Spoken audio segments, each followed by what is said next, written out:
আলোচনার বিষয় সিয়াম। কি বললাম? আরো জোরে বলেন। হযরতে মুসা আলাইহিস সালাম বারবার তিনি ফেরত দিচ্ছিলেন। আল্লাহ বলেন, আমি যেহেতু সিদ্ধান্ত নিয়েছি যে 6 মাস রোজা রাখা লাগবে, 50 ওয়াক্ত নামাজ পড়া লাগবে, আপনার কনসিডারের কারণে কমিয়ে দিলাম, কিন্তু আমার সিদ্ধান্ত কোনোদিন বাতিল পরিবর্তন।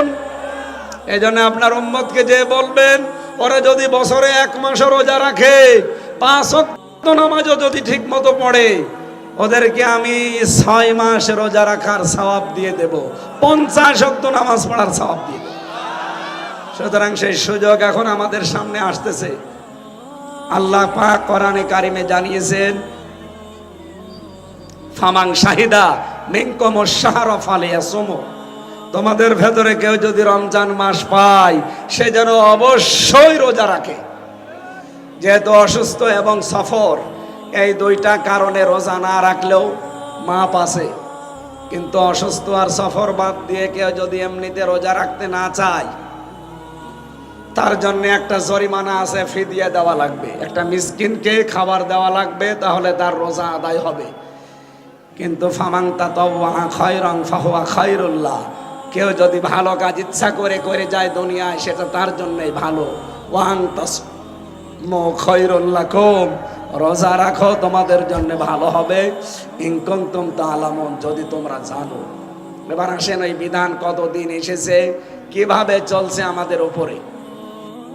জীবননগরবাসী, আজকে যিনি সভাপতির দায়িত্বে আছে, কমপক্ষে 60 বছর বয়স ওনার হবে। আমার বাবার বয়সী লোক, 60 বছরের ভেতরে কমপক্ষে উনি 45 বছর রোজা রাখতেছে। কথা বলেন না কেন? 45 বছর আগে রোজা রেখেছিল 15 বছর বয়সে। ওই সময় রোজা রেখে যা ছিল ওনার আচরণ, চরিত্র, ওনার অ্যাক্টিভিটিস, এই 45 বছর পরও ওনার আচরণ, ওনার চরিত্র ওই রকমই আছে। রোজা এসেছে আর চলে গেছে, ওনার কোনো লাভ হয়েছে? আসতে বলেন। আপনি ডাক্তারের কাছে ছেলে মেয়ে নিয়ে যাবেন, বাচ্চা নিয়ে যাওয়ার পরে দেখবেন ডাক্তার আগে বাচ্চাকে ওজন দেয়। কি দেয়? বলেন বলেন। 2 বছর বয়সে নিয়ে গেলেন, ওই সময় বয়স মনে করেন তার ওজন দিয়ে হয়েছে 11 কেজি ওজন।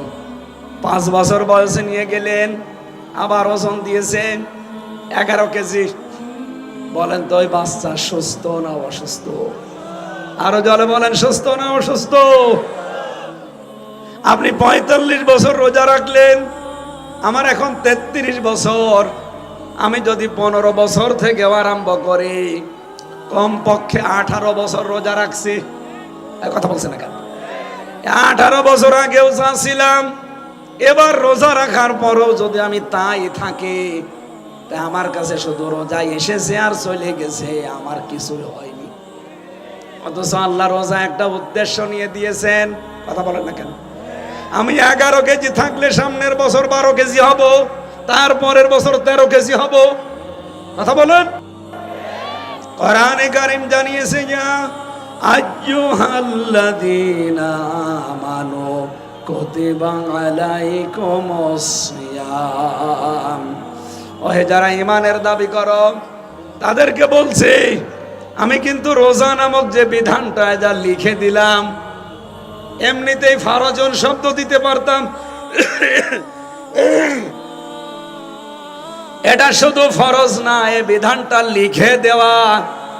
আমি যদি আজকের এই জমিনটাকে দেখিয়ে এই ফয়সাল সাহেবকে বলি যে শ্বশুর এটা আপনাকে আমি দিয়ে দিলাম, জান, এর কোনো গুরুত্ব আছে? যদি বলে এটা দলিল করে সই স্বাক্ষর করে স্ট্যাম্প করে দিলাম, এই জমিনের দাম আছে না? বলেন বলেন। আল্লাহ কোরআনে কারিমে বিধান দিয়েছেন ফারজুন দিয়ে, কিন্তু এখানে কতিবা দিলেন কেন?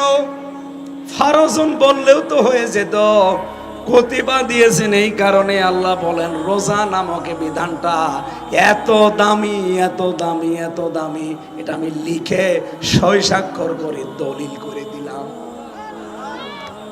সুতরাং এটা তোমাদের উপরে আমি দেইনি, কামা কুতিবা আলাল্লাযীনা মিন ক্বাবলিকুম, তোমাদের পূর্বে দুনিয়ায় যারা এসেছে প্রতিটি উম্মতের উপরে আর কিছু না থাক রোজা ছিল। কথা বুঝতেছে? দুনিয়ায় অন্য কোনো বিধান না থাক, আদম নবী থেকে শুরু করে আজকের এই দিন পর্যন্ত, এখান থেকে কিয়ামত পর্যন্ত যারা দুনিয়াতে আসবে প্রতিটি উম্মতের উপরে রোজা নামক এই বিধান কিন্তু ফরজ লিখিত ছিল।